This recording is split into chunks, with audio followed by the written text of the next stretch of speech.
Sinong mag-aakala na dito pala sa San Fernando Market ay matitikman mo na itong Chinese fresh lumpia. Hi, kuya. Ano yung offer natin dito, madam? Meron po kaming fresh Chinese lumpia. Fresh Chinese lumpia? Yes, magkano po naman yung fresh Chinese lumpia nyo, ma'am? 45 pesos lang po. Meron din po kaming lemon. Available din po kung gusto Ma'am, bakit kaya siya tinawag na vegan food? Vegan food.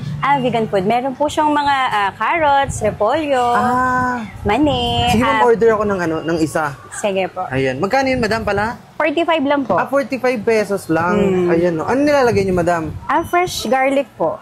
Fresh garlic? Yes po. Yan pala yung garlic? Yes. Para nakakita ng garlic, fresh na fresh po yung ano natin. Madam, ano palang pangalan nitong ano nyo? Hunger Fix po. Saan naman kayo matatagpuan, madam? Dito lang po kami sa may West Wing, number 27, sa San Fernando, Pampanga Market. Ano oras naman kayo napwesto dito, madam? Depende. Minsan 8, minsan 9, ganyan po. Hanggang anong oras po yun?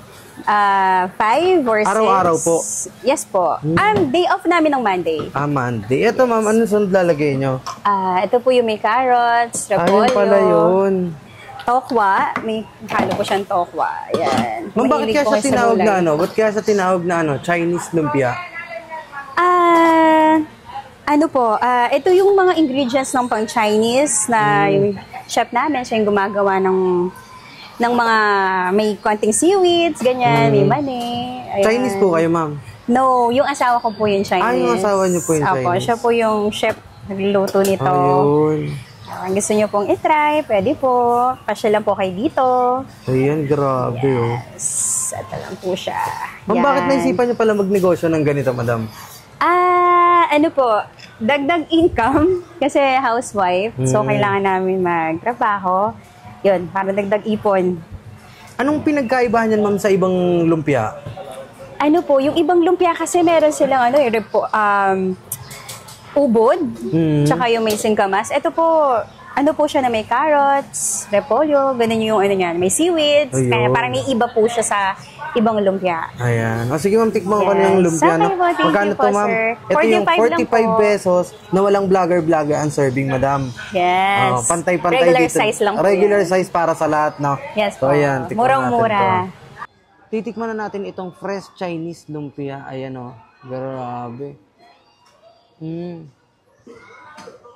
Ano kaya itong nasa ibabaw?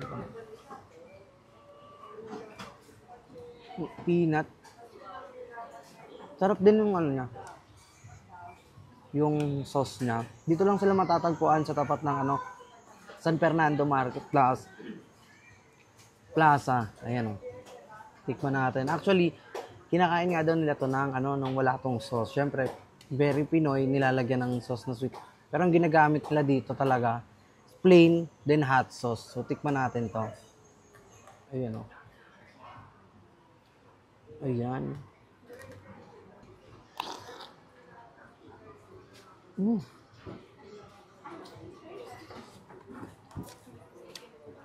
Ang sarap din niya.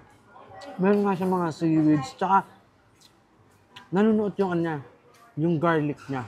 Yun yung nagdadagdag nagbe-blend ng lasa. Ang sarap nga. Kasi kahit di mo na nga siya lagyan ng sauce na sweet. Matamis na yung wrapper talaga. Ayan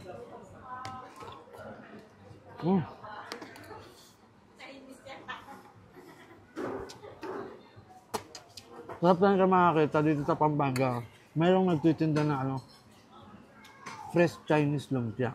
Napaka-solid. Yung matigilan, sarap.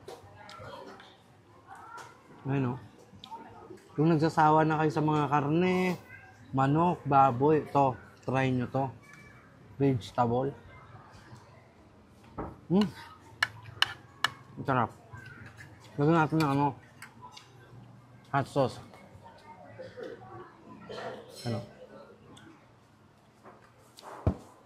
Pa natin siya.